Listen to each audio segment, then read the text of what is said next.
All right, reader leaders, this is our last take three. For this, we are going to be focusing on pages 16 through 19. Now, in order for you to do well on a piece of your exit ticket, it is going to ask you about Dill.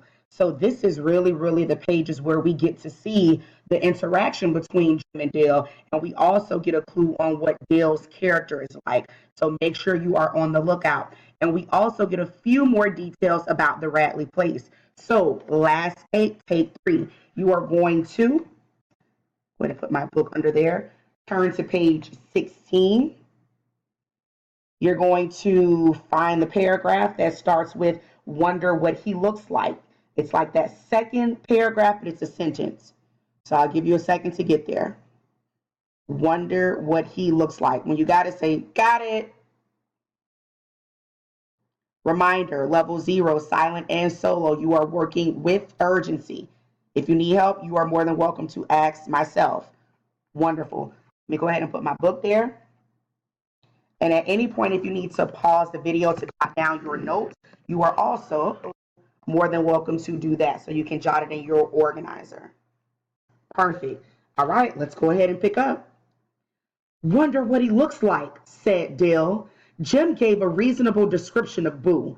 Boo was about 6.5 feet tall, judging from his tracks. He dined on raw squirrels and any cats he could catch. That's why his hands were blood stained. If you ate an animal raw, you could never wash the blood off. There was a long, jagged scar that ran across his face.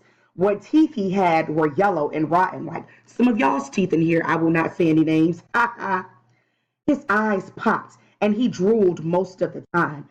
Let's try to make him come out, said Dill. I'd like to see what he looks like. Jim said if Dill wanted to get himself killed, all he had to do was go up and knock on the front door.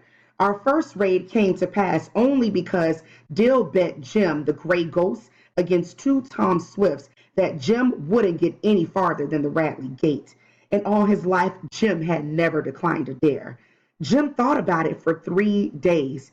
I suppose he loved honor more than his head, for Dill wore him down easily. You're scared, Dill said the first day.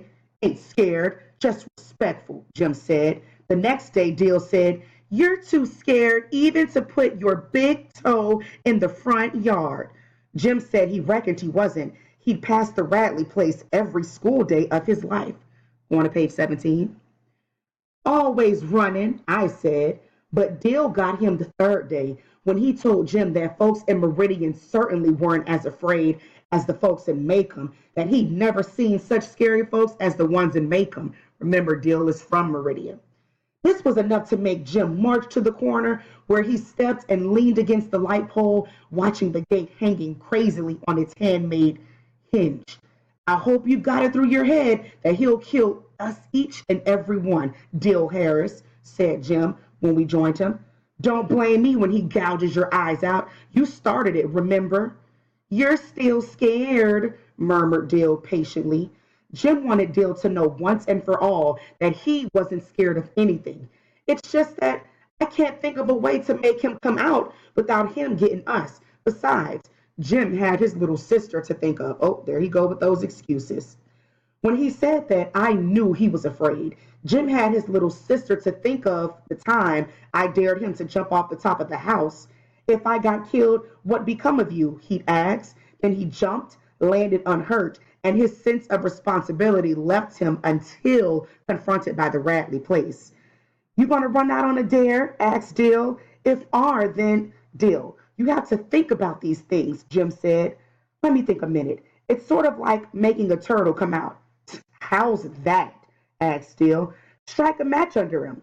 I told Jim if he set fire to the Radley house, I was going to tell Atticus on him. So I am actually going to stop here.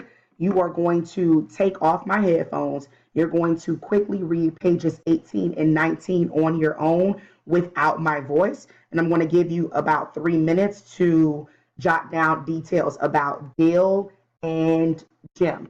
Once we're done with that, we're going to go ahead and discuss and then move on to our 3 deeper meaning questions. So those are going to be our questions that are going to be a little bit more difficult, but they're going to help with our writing and get us ready for our exit ticket. headphones off. Take them off right now. Close my laptop. Go ahead and finish your last piece. If you need help, raise your hand.